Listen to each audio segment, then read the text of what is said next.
Sulaiman Musailamah ya, penipu tu tuan-tuan ya. Dan memang kalau kita dengar saja itu tak ada apa pun tuan-tuan ya.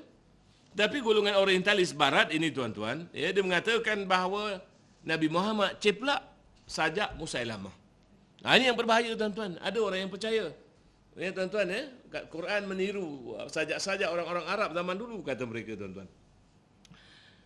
Dan sekarang ni tuan-tuan, ada orang yang telah mencuba untuk menghasilkan satu kitab yang kononnya kata mereka ni menyaingi Al-Quran dari segi sudut bahasa dia tuan-tuan. Ini dia.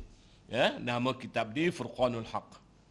Tuan-tuan ya, Furqanul Haq bermakna ialah ya, Furqan yang sebenarnya tuan-tuan ya. Ini dia kitabnya. Kitab ini tuan-tuan ya, ditulis oleh 4 orang padri Kristian berbangsa Arab tuan-tuan.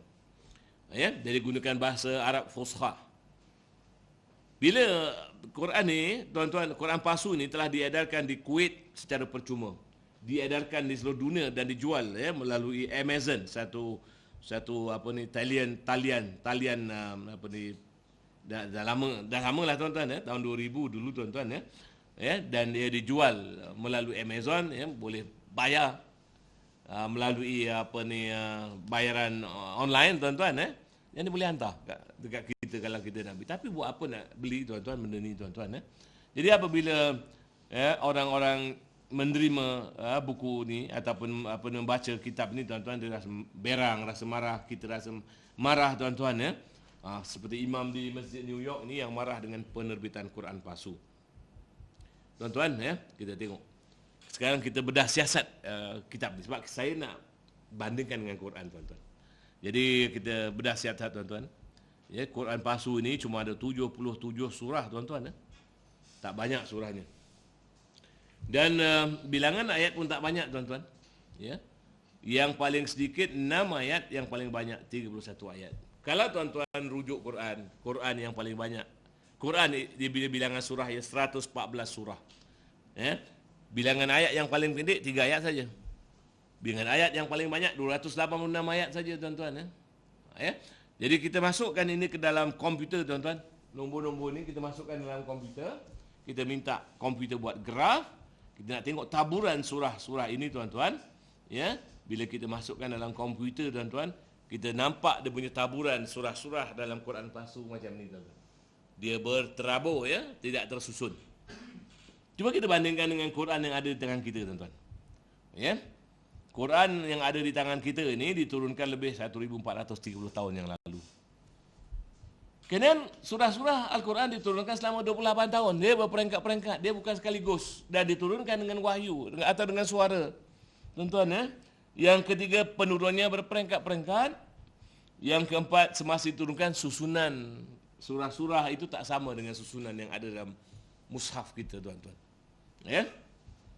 Baik, jadi ada kalangan mereka yang anti-Islam mengatakan bahawa susunan Quran ini tak betul.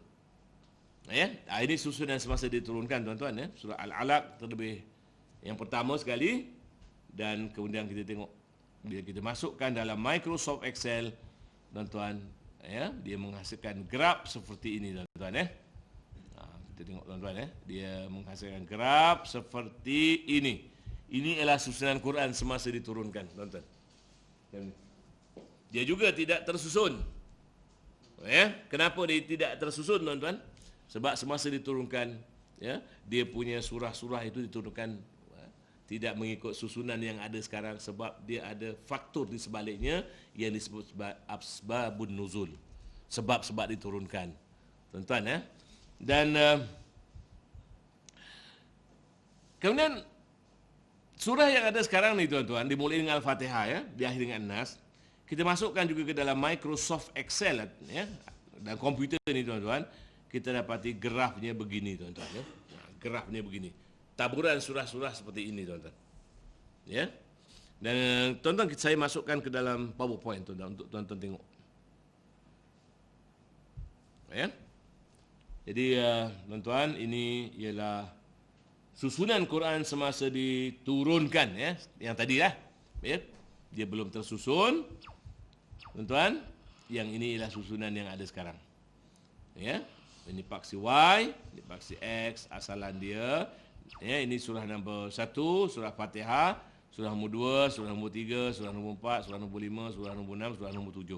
Dan seterusnya di ujung sana ialah surah yang terakhir, surah An-Nas. Kita boleh buat satu garisan tengah-tengah, berlentas tengah-tengah tuan-tuan ya. Tuan-tuan perhatikan. Apa yang tersirat di sebalik yang tersurat tuan-tuan? Ya. Kita cantumkan kedudukan surah ni, kita akan dapat khat Allah tuan-tuan. Ya. Nanti beg saya mana beg? Saya nak pakai pointer. Mana ya? Oh, sana.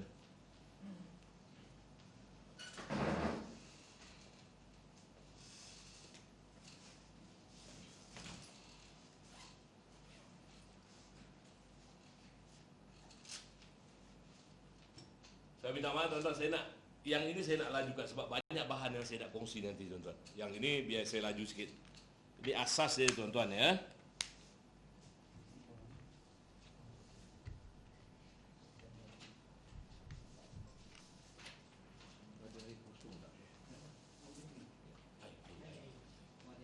Tuan-tuan perhatikan sini. Ini lukisan saya tak cantik lah tuan-tuan ya. Saya gunakan PowerPoint saja tuan-tuan ya. Tapi kalau tuan-tuan tengok yang asal tuan-tuan ya. Ini kalau tuan-tuan tengok sini dekat belakang ni kan ada titik-titik ni kan. Ini ialah taburan surah-surah Quran tuan-tuan. Tuan-tuan tengok anak panah yang saya nak tunjuk ni tuan-tuan. Ya. Tengok. Itu kedudukan surah yang pertama tuan-tuan. Fatihah ni. Ya.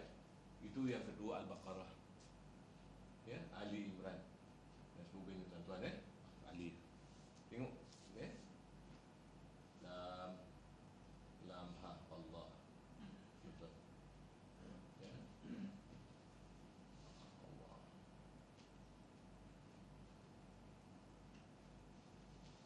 Nampak tuan-tuan? Okey. Mungkin akan ada orang kata ini kebetulan saja. Nasib. Kalau nasib dia berlaku sekali tuan-tuan, kita cantumkan cara lain tuan-tuan. Ya? Kita cantumkan cara lain, dia dapat khat Muhammad pula.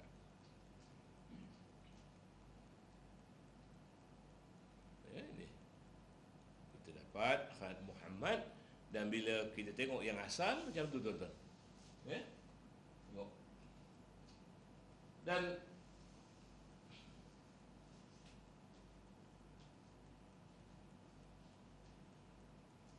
Mim Hamim Dal, di atasnya ada fathah, ada dhamma. Tuan-tuan, mungkin ada orang kata kebetulan juga tuan-tuan Sebab pada zaman Nabi SAW, Nabi tunjukkan mukjizat bulan terbelah dua, orang kata ini sihir. Ya, orang-orang musyrikin yang tidak mau percaya dia kata ini sihir. Orang zaman sekarang tuan-tuan dia tak cakap sihir. Ya, orang sekarang ni dia kata dia kebetulan. Kebetulan. Tuan-tuan ya. Ada orang bertanya saya tuan-tuan ya, bagaimana nantinya kalau ada orang yang menggunakan taburan surah-surah ini ya untuk menghasilkan satu gambar yang menghina Islam. Tuan-tuan, alhamdulillah saya dah test di 4 tempat tuan-tuan. Di Tanjung Lumpur, Tahfiz Tanjung Lumpur, di Tahfiz Gong Monceh, tuan-tuan, di UPM, tuan-tuan, dan satu saya minta kawan saya tuan-tuan ya yang memang pakar dalam bidang graf, design ini tuan-tuan untuk menghasilkan sesuatu yang lain daripada khat Allah Muhammad daripada susunan Quran. Tuan-tuan, mereka gagal untuk menghasilkan satu pun gambar yang bermakna daripada susunan Quran ini, melainkan khat Allah dan Muhammad. Tuan-tuan. Tuan-tuan macam mana pandangan tuan-tuan? Okey? Tuan-tuan boleh tanya saya lah lepas ni ya. Kenapa tuan-tuan? Satu lagi. Orang tanya, kenapa khat Allah? Kalau tuan-tuan perhatikan sini ya, ini tak ada tanda. Khat Muhammad pula ada tanda. Saya bila orang tanya ni tuan-tuan, seminggu saya duk fikir apa benda ya.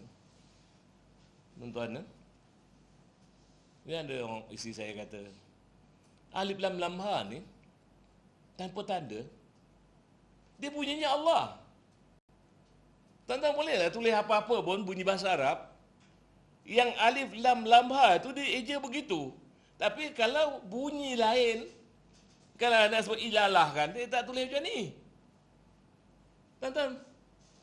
Dan tapi kalau Mim Hamim Dal ni tanpa tanda ni tuan-tuan, ya orang Arab ni banyak juga Kristian tuan-tuan. Dia tak terima Nabi SAW. dia terima Allah. Dia akan terima Allah, ya. Walaupun dia percaya Allah tu, ya, tiga dalam satu, ya, ada ya, God the Father, God the Son, God the Holy Ghost, tuan-tuan, ya. Tapi dia masih sebut Allah. Tapi kalau yang ini, tuan-tuan, Mim Hamim Dan ni, orang-orang Kristian Arab, dia tak terima Nabi Muhammad, dia akan sebut Mihmad, Mihmid, Mihmud, Mahmud, Muhammad. Ini bukan nama Nabi, walaupun dia bermula dengan Hamadah, tuan-tuan. Jadi Nabi, nama dia adalah Muhammad, tuan-tuan. Dan tuan-tuan, pada zaman Quran diturunkan, ramai ahli astronomi. Ya, ahli astronomi ni dia tengok ke langit, tengok ke langit, malam-malam dia tengok bintang. Ya, bulan 1 belakangnya apa, bulan 2 belakangnya apa, bulan 3 ya, belakangnya apa. Mana bintang-bintang itu, tuan-tuan. Jadi bila dia tengok saja, tuan-tuan, dicantumkan kedudukan bintang-bintang itu, dia pun keluarlah dengan nama-nama binatang, tuan-tuan. Kalau tuan-tuan tahu mungkin, kita disebutkan sebagai zodiak, ada Sagittarius, ada Cancer, ada Pisces, ada Leo, ya, ada Libra. Tuan-tuan, ini adalah hasil cantuman bintang-bintang di langit, dan kedudukan itu pun tak tepat. Dia buat gambar-gambar itu pun dia agak-agak aja, tuan-tuan. Tetapi kalau tuan-tuan tengok ni, tuan-tuan, dia betul-betul ikut kedudukan surah yang paling luar sekali, tuan-tuan. Nampak, tuan-tuan? Keajaiban Quran.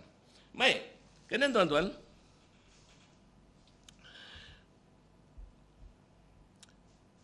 Allah Ta'ala mencabar